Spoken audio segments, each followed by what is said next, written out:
আচমকাই ফোনটা কেঁপে ওঠে। অনুর ফোন। ও কয়েক সেকেন্ড স্ক্রিনের দিকে তাকিয়ে থেকে ফোনটা ধরে। হ্যালো। ওপাশ থেকে কাঁপা কাঁপা গলায় ভেসে আসে, হ্যাঁ বল। ওপাশে সুগভীর নীরবতা, কোনো শব্দ নেই। জোর করে একটু হাসার চেষ্টা করে অনিকেত। কিছু বলবি তোরে? আমার তো ঘুম পাচ্ছে। এবারে অনু কেঁদে ফেলে। অনি এ প্রান্তে একটা দীর্ঘ শ্বাস ফেলে। ফোনটা রাখ অনু। একটু থেমে আবার একটা শ্বাস নেয়। এবার একটা উপন্যাস লেখ, আমার মতো। কবিতা তোর যোগ্য নয়। ফোনটা ইচ্ছে করেই কেটে দেয় ও। অনুর কান্নাটা ও আর শুনতে পারছিল না। ওর বুকটা উথাল পাথাল করছিল। সমস্ত আবেগকে ইঁট চাপা দিয়ে রেখে আর কতক্ষণ থাকা যায়?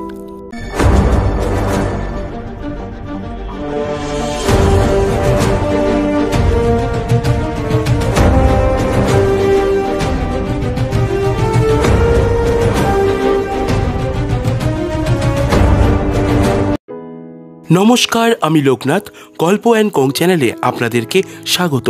বিভিন্ন স্বাদের গল্প প্রবন্ধ শুনতে আমাদের চ্যানেলটিকে ফলো করুন এবং সাবস্ক্রাইব করে পাশে থাকুন।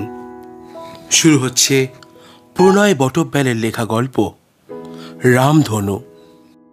এই ভদ্রলোকের কবিতা পড়লেই ওর কথা মনে পড়ে যায়। প্রতিটা লাইনে যেন ওর স্বাক্ষর স্পষ্ট, কিন্তু ও ছদ্মনামে লিখবে এটা বিশ্বাস হয় না।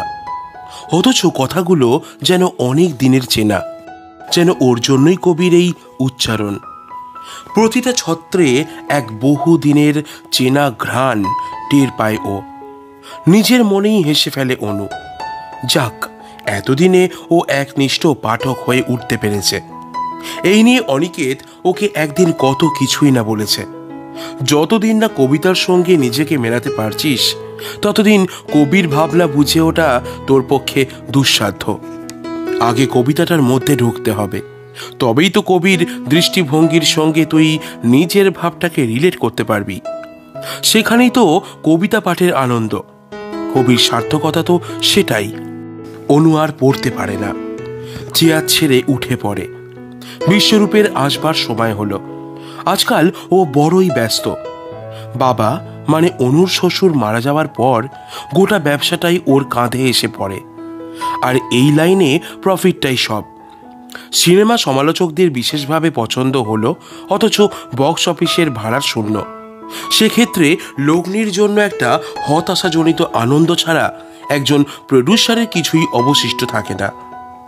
যদিও বিশ্বরূপ আর্ট ব্যাপারটা বোঝে, ও সেই সব পরিচালকের সঙ্গে কাজও করে যাদের সিনেমার একটা নিড অডিয়েন্স আছে, তবুও সব প্রডিউসাররাই কোথাও না কোথাও দিনের শেষে লাভের মুখ দেখতে চায়। এই চাওয়ায় তো কোনো অপরাধ নেই। এই চাওয়াটা সম্পূর্ণভাবে যুক্তিযুক্ত। এটাই যখন পেশা, তখন তার সঙ্গে সওদা করা বা কম্প্রোমাইজ করা কোনো মতে ঘোরতর অন্যায়। কলিং বেল বেজে ওঠে। অনু দরজা খোলে। হচ্ছে না, কিচ্ছু হচ্ছে না। বিরক্ত হয়ে অনিকেত জানালার ধারে গিয়ে দাঁড়ায়, একটা সিগারেট ধরায়। মনে হচ্ছে আমি চরিত্রটায় ঢুকতে পারছি না ঠিক মতো। কিছুটা হতাশ লাগলো ধ্রুবকে। চরিত্রটা বরং তুই করনি। ধ্রুব প্রায় হাল ছেড়ে দিয়েছে। তাহলে প্রম্পট করবে কে? একটা রিং সম্পূর্ণ করে অনিকেত এখনো ধোঁয়াটার দিকেই তাকিয়ে আছে। এক পাশে বেঞ্চে সবাই বসে আছে। নাটকের রিহার্সাল চলছে। নাটকটা অরিন্দমের লেখা, যদিও পরিচালনার দায়িত্বে অনিকেতই। এটা ওরা পালা করেই করে থাকে। গত মাসে নাটকটা অনিকেতের লেখা ছিল, ডিরেকশানে ছিল অরিন্দম। ধ্রুব অভিনয়টা বরাবরই ভালো করে, কিন্তু এবারে রিহার্সালে প্রতিবারই কোথাও যেন ও আটকে যাচ্ছে। ধ্রুব মাথার মধ্যে একবার নিজের মনেই আঙুল চালিয়ে স্ক্রিপ্টটা টেবিল থেকে তুলে নিয়ে পায়চারি করতে শুরু করলো। অনিকেত পেছন ফিরে তাকালো। এগিয়ে এসে ধ্রুবর হাতটা ধরে থামালো। কি অসুবিধা হচ্ছে তোর? ধ্রুব চোখ মুখ কুঁচকে একটা অদ্ভুত ভঙ্গি করল। ভাই, সব গুলিয়ে যাচ্ছে, মনে থাকছে না ডায়লগগুলো। কেন হচ্ছে বলতো? তুই বড় বেশি গানগুলোর ভিডিও লিরিক এইসব মাথায় রাখছিস, এটা নিয়ে এত টেনশনের কি আছে? এগুলোকে তুই শুধু গান হিসাবে দেখছিস কেন? শুধু কনসেপ্টটা নে, নাটকটাকে ধর, অরিন্দমের পয়েন্ট অফ ভিউটা ধর। এক নিঃশ্বাসে অনিকেত বলে তবে থামল। এমন সময় ব্যস্ত সমস্ত হয়ে অনু ঘরে ঢুকলো। অনি, তোমাকে কখন থেকে খুঁজছি জানো? ফোনও ধরছো না। কখন থেকে ফোন করছি সে খেয়াল আছে? ক্লাস মিস করেছো সেটাও মনে নেই বোধ হয়। অবিরাম শব্দের ঝড় একটু সামলে ধ্রুব নিজের হাত থেকে স্ক্রিপ্টটা অনুর হাতে দেয়। অনু চোখ বুলিয়েই ভ্রু কুচকায়। এটা কি? অনিকেত মুখটা ঘুরিয়ে নিজের মনেই বলে ওঠে, বাংলা নাটক। অনু ব্যঙ্গটা বুঝতে না পেরেই বলে ওঠে, তোমাদের এত আতলামি আসে কোথা থেকে? হোটেল ক্যালিফোর্নিয়া আর উইন্ডস অফ চেঞ্জ এর ওপর নাটক, এটা কেউ দেখবে? সবসময় লোকদের হেয় করাটা বন্ধ কর অনু, ভুলে যাস না এরা তোর ফেলো স্টুডেন্ট। অনিকেত ঝাঁচিয়ে ওঠে। এই শাসন করো না তো, আমি কি ভুল বলেছি?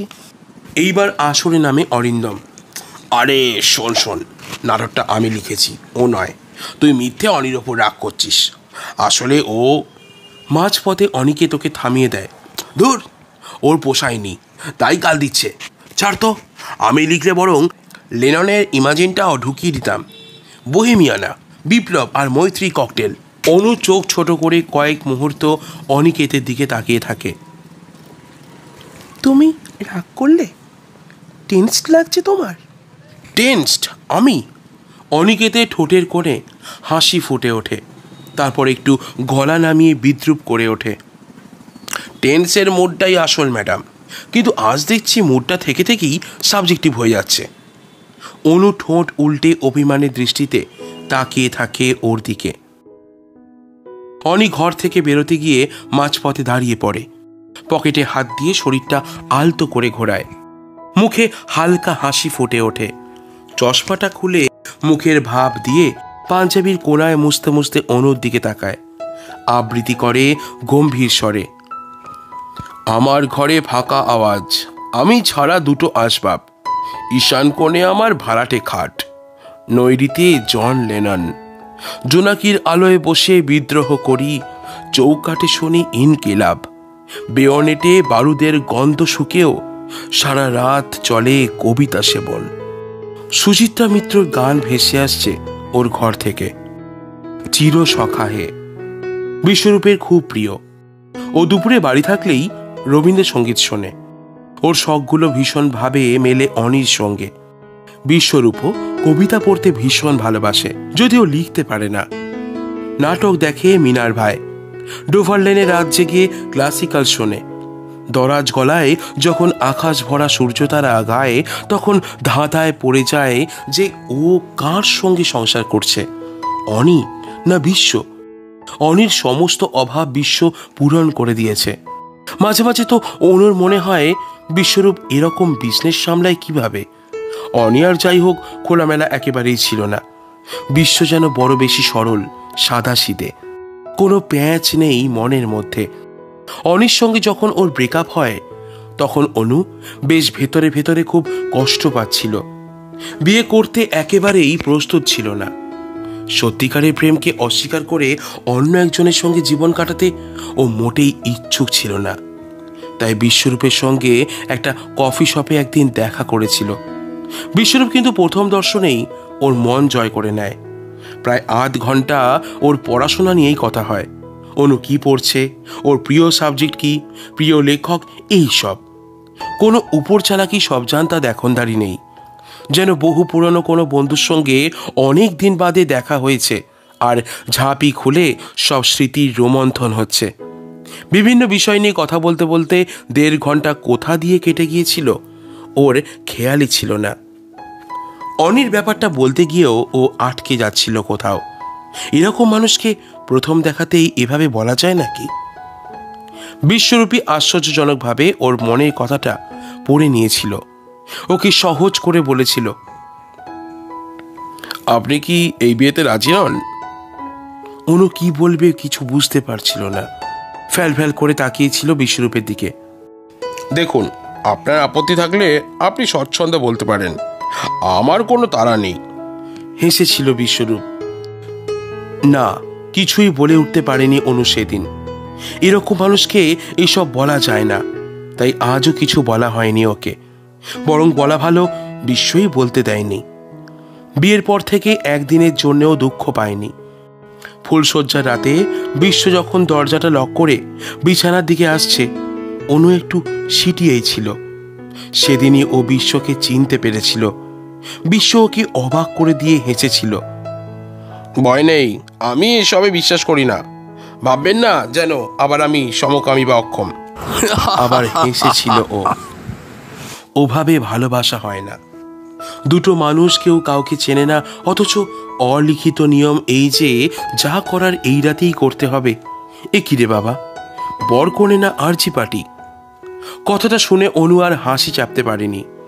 অনেকদিন বাদে প্রাণ খুলে হেসেছিল ও। আর ঠিক তখনই অনির কথা মনে পড়েছিল। ও জানতো অনিকেও চাইলে ও ভুলতে পারবে না। এখন বুঝছে বিশ্ব যেন বারবার অনির কথা মনে করিয়ে দেয় ওকে।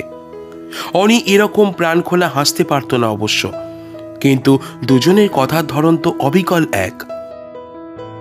সত্যি বলতে কি, নিজের চরিত্রের ওপর কি চরম নিয়ন্ত্রণ রাখা যায়, অনু তার জীবনের এই দুই পুরুষের থেকে শিখেছে।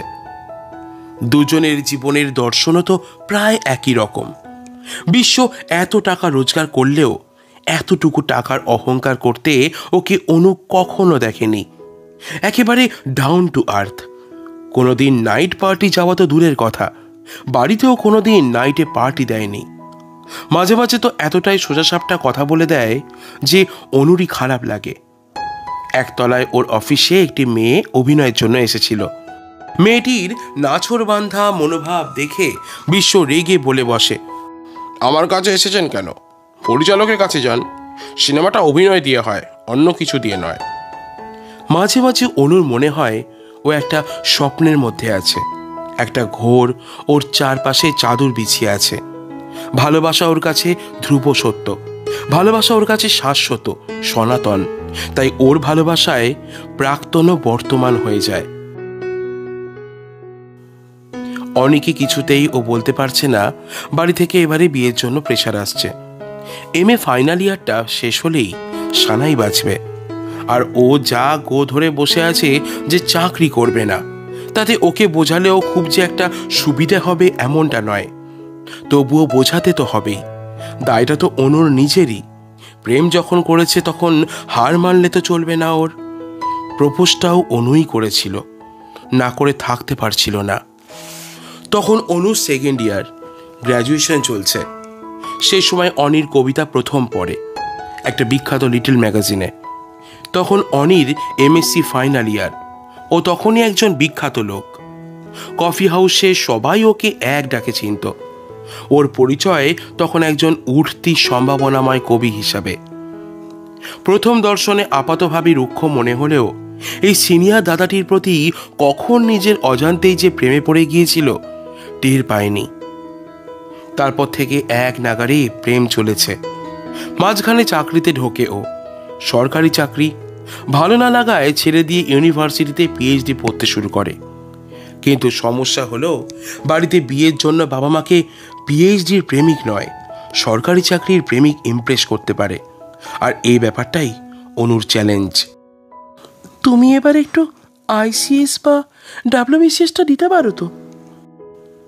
এগুলো কি অঞ্জলি জুয়েলার্সের জুয়েলারি যে চাইলেই পাওয়া যায়, ছুলেই সোনা? তুমি কি কখনো সিরিয়াসলি নেবে না আমাকে? বাবা ছেলে দেখছে আমার জন্য, আমি ঠেকাই কি করে বাড়িতে? বলবো আমি তরুণ কবি অনিকেতের প্রেমিকা, পরিণয়ে আবদ্ধ হলে ওর সঙ্গেই নব, নচেত নয়।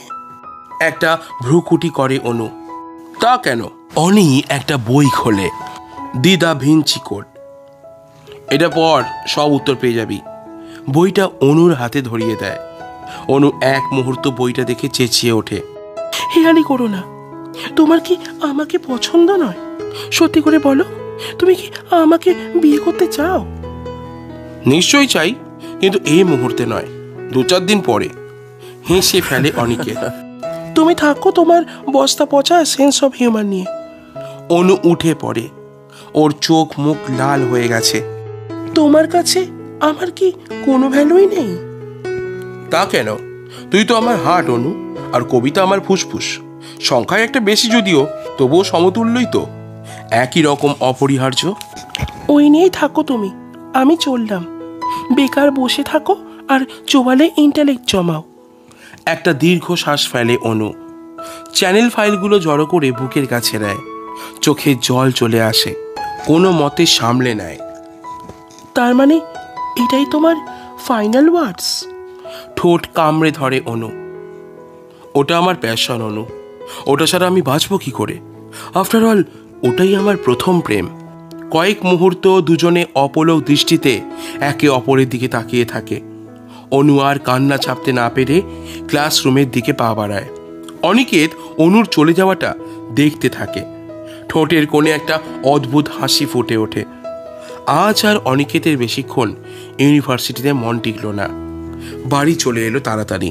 আজ কিছুই ভালো লাগছে না ওর। অনুকে কিছুতেই বোঝাতে পারেনি ও, জানেও না কি করে বোঝাবে। যদিও অনুর পক্ষে রাগ করাটাই স্বাভাবিক, আর সেটাও নিজেও জানে। অনু সত্যিই ওকে খুব ভালোবাসে। একটা বালিশ টেনে চিত হয়ে শুয়ে পড়ে বিছানায়। মোবাইলটা পাশ থেকে টেনে নেয়। স্পিকারে একটা রবীন্দ্রসঙ্গীত চালায়। সুচিতা মিত্র ওর চিরকালের ফেভারিট, বিশেষ করে এই গানটা, না চাহিলে যারে পাওয়া যায়। দু চোখ বন্ধ করে প্রাণ ভরে গানটা শুনতে থাকে ও। আচমকাই ফোনটা কেঁপে ওঠে। অনুর ফোন। ও কয়েক সেকেন্ড স্ক্রিনের দিকে তাকিয়ে থেকে ফোনটা ধরে। হ্যালো? ও পাশ থেকে কাঁপা কাঁপা গলায় ভেসে আসে, হ্যাঁ বল। ও পাশে সুগভীর নীরবতা, কোনো শব্দ নেই। জোর করে একটু হাসার চেষ্টা করে অনিকেত। কি বলবি তোরে? আমার তো ঘুম পাচ্ছে। এবারে অনু কেঁদে ফেলে। অনি এই প্রান্তে একটা দীর্ঘশ্বাস ফেলে। ফোনটা রাখ হলো। একটু থেমে আবার একটা শ্বাস নেয়। এবারে একটা উপন্যাস লেখ, আমার মতো। কবিতা তোর যোগ্য নয়। ফোনটা ইচ্ছে করেই কেটে দেয় ও। অনুর কান্নাটা ও আর শুনতে পারছিল না। ওর বুকটা উথাল পাতাল করছিল। সমস্ত আবেগকে ইঁট চাপা দিয়ে রেখে আর কতক্ষণ থাকা যায়? গানটা আবার শুরু হয়।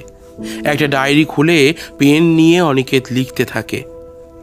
না হয় কিছু শুকনো খুচরো পাউন্ড, গান্ধী ছাপ কিংবা নলেন গুড়ের ছাই, সাত পাকে বাঁধা নাই বা হলো, শুধু প্রেমেই তৃষ্ণা মেটাই। এখনো অনিকেতের দিকে তাকিয়ে আছে অনু। প্রায় 1 মিনিট তো হবেই। এমনিতে কয়েকদিন ধরেই বিশ্বরূপের কাছেও শুনেছে এক বিখ্যাত কবি এবারে ওদের প্রোডাকশনের সিনেমার গান লিখছে, কিন্তু বিশ্বরূপ কখনোই সেই কবির নাম বলেনি। শুধু বলেছিল একটা সারপ্রাইজ আছে তোমার জন্য। একেবারে চমকে দেওয়ার মতো। বুকটা ঢিপ ঢিপ করছে ওর। তাহলে কি বিশ্বরূপ সব জানে? সব জেনেও কিছু বলেনি এতদিন? সম্পর্কটা ভেঙে যাওয়ার ভয়ে চুপ থেকেছে? কিন্তু কই, ওর কথায় তো ও সেরকম আজ পায়নি। ও অবশ্য ওরকমভাবে কথাও বলে না। সব কেমন এলোমেলো হয়ে যায় অনুর। কে অনু? কে এসেছে?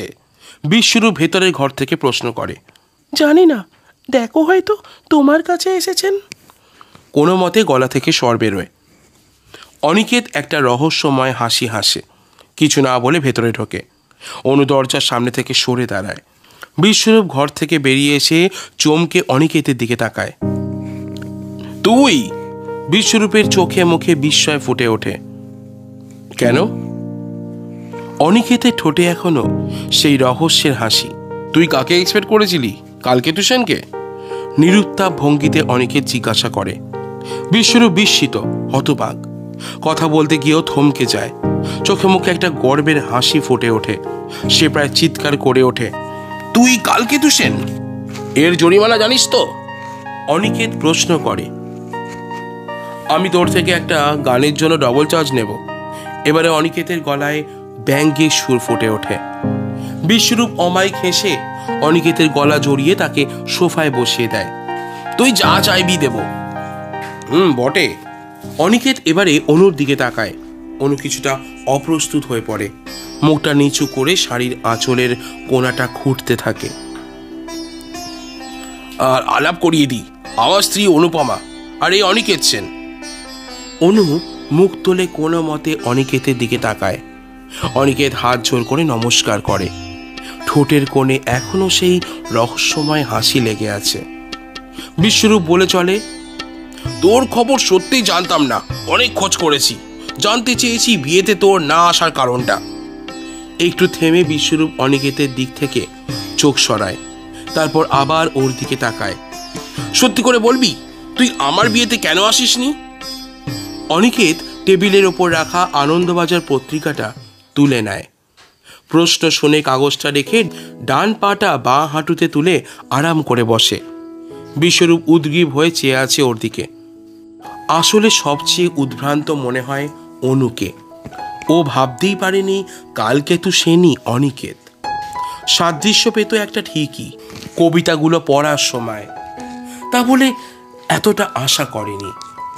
যে মানুষটা চিরকাল ছদ্মনামে লেখাকে চাতুরি বলে চালিয়ে এসেছে, সে কখনো নিজেই তার আশ্রয় নিতে পারে এতটা অনু তলিয়ে ভাবেনি। একটা ইস্যু ছিল। অনিকেত পাতা উল্টাতে উল্টাতে শান্ত স্বরে উত্তর দেয়। ইস্যুটা কি জানতে পারি? বিশ্বরূপ প্রশ্ন করে। না, দৃঢ়ভাবে জবাব দেয় অনিকেত। ওটা একটা পার্সোনাল ব্যাপার, ওসব বাদ দে এখন, তুই বল আর কি লিখতে হবে। কাগজটা মুড়ে টেবিলে রাখে অনিকেত। বিশ্বরূপ বেশ জোরেই হেসে ওঠে। এতদিন পরেও তুই ঠিক এক আছিস, তোর বিশ্ববিখ্যাত হেয়ালির অভ্যাস এখনো আছে। একটু থেমে কিছুটা অপ্রস্তুত হয়ে বলে, তা হঠাৎ ছদ্মনামে লিখছিস তুই? তুই তো বরাবর এটার এগেনস্টে ছিলিস, হঠাৎ এই পরিবর্তন কেন? গলায় ব্যঙ্গের সুর স্পষ্ট। কি করবো ভাই, সবেতে এখন পরিবর্তন চলছে, তাই ভাবলুম অংশীদার হই, দেখি কপালে কি জোটে। তা কি জুটল? বিশ্বরূপ প্রশ্ন করে। এই অবসরে অনু ভেতরের ঘরে আমি খাবার আনছি বলে ঢুকে যায়। কোনো ক্রমে কান্নাটাকে সে সামলে দেয়। ও ভালো করেই জানে অনিকেত ওর জন্যই নিজের নাম ছেড়ে ছদ্মনামে লিখছে। এটা ওর অনুর বিরুদ্ধে একটা জেহাদ, একটা প্রতিবাদ। সে তো তোরা ভালো করে বলতে পারবি, কিছু একটা নিশ্চয়ই জুটেছে, না হলে এত বড় প্রডিউসার, নামকরা সুরকার, বিখ্যাত চিত্র পরিচালক ঘন ঘন ফোন করে সিনেমায় গান লিখতে বলছেন কেন? ঠোঁটের কোণে আত্মপ্রত্যয়ের হাসি। বিশ্বরূপ সিগারেটের প্যাকেট থেকে একটা বের করে অনিকে দেয়। অনি ফিরিয়ে দেয়। সে কি রে, এটা ছাড়লি কবে? নামের সঙ্গে সঙ্গে এটাও বয়কট? বিশ্বরূপের গলায় বিস্ময়। অনিকেত সোফায় ঘাড় হেলিয়ে শুধু হাসে, কোনো উত্তর দেয় না। নতুন কিছু লিখছিস? সে তো রোজই লিখছি। শোনা না কিছু। শুনবি? তুইও তো সেই আগের মতোই আছিস বিশ্ব, এখনো আমার লেখার প্রতি সেই এক ভক্তি, শ্রদ্ধা, আগ্রহ ইত্যাদি ইত্যাদি। এবার দুজনেই হেসে ফেলে। অনু 4টে খাবারের প্লেট নিয়ে ঢোকে। অনিও অনুর চোখাচোখি হয়। অনিকেত মুহূর্তের মধ্যে চোখ সরিয়েও আবার অনুর দিকে তাকায়। অনিকেতের চোখে পুরনো অনেক কিছু ভেসে ওঠে। Coffee house, college square, Prinsep ঘাট। কিরে? বিশ্বরূপ তাড়া দেয়। এবার ওর সম্বিত ফেরে। টেবিলে রাখা খাবারগুলোর দিকে তাকিয়ে ও আঁতকে ওঠে। এই এত সব কি? বিশ্বরূপ নির্বিকারভাবে উত্তর দেয়, এগুলোকে খাদ্য বলা হয়। অনিকেত বলে, রাস্কেল, জানি সেটা, আমি এত খাই না তোর মতো। বিশ্ব হেসে ফেলে। কেন, কবিদের কি বেশি খাওয়া বারণ? অনি কিছুক্ষণ চুপ থেকে একটা সিঙ্গারা তুলে নেয়। গম্ভীর স্বরে আবৃত্তি করে ওঠে, খাওয়াতে গিয়ে আনন্দ বেজায়, নিজে খেয়ে তো পেট ফাঁপে, খিদে পেলে জিবে শাসায়, খেতে দিলে ঠোঁট কাঁপে, জিবে ঠোঁটে যত ভাব, আড়ালে আড়ালে আড়ি, পাশাপাশি যতই থাক, মিলন হতে ঢের দেরি, তার চেয়ে অনশন ভালো, প্রকাশ্যে জেহাদ থাকে, মাঝখানে দাঁত আছে, ঠোকাঠুকি ঠেকাতে। ব্রিলিয়ান্ট, দুর্দান্ত, উফ! বিশ্বরূপ চেঁচিয়ে ওঠে, সশব্দে হাততালি দেয়। অনুর চোখ এখনো ছলছল করছে। কোনো মতে সামাল দিয়ে অনিকেতের উদ্দেশ্যে বলে ওঠে, আপনি খান তো এবার, অনেক জেহাদ হয়েছে। মাঝপথে অনিকেত অনুকে থামিয়ে দেয়। কি আপনি বলছো? আগে তো অনিতা তুমি বলতে, সেটাই তো ভালো। অনুর মুখ ফ্যাকাশে হয়ে যায়। ও ও বিব্রত হয়ে ওঠে। বিশ্ব খাওয়া থামিয়ে চোখ বড় করে একবার অনুর দিকে, তারপর অনিকেতের দিকে তাকিয়ে বলে ওঠে, তোরা চিনিস একে অপরকে? চিনি মানে দারুণ চিনি, ইউনিভার্সিটিতে। শালা, এতক্ষণ বলিসনি কেন? আরে ওর জন্যই তো তোর বিয়েতে আসিনি। ঠিক ধরেছি। দুজনেই হাত ধরে হেসে ওঠে। অনু বোবার মতো দুই অভিন্ন হৃদয় বন্ধুর কাণ্ড দেখতে থাকে। হঠাৎ অনিকেতের ফোন বেজে ওঠে। চির সখা হে, সুচিত্রা মিত্র। অনু পাথরের মতো দাঁড়িয়ে থাকে। শুনছিলেন প্রণয় বটব্যালের লেখা গল্প রামধনু। এমনই বিভিন্ন স্বাদের গল্প প্রবন্ধ শুনতে আমাদের চ্যানেলটিকে ফলো করুন এবং সাবস্ক্রাইব করে পাশে থাকুন। দেখা হচ্ছে আপনাদের সাথে আরও একটি ভিন্ন স্বাদের গল্প নিয়ে। ভালো থাকবেন আপনারা সবাই।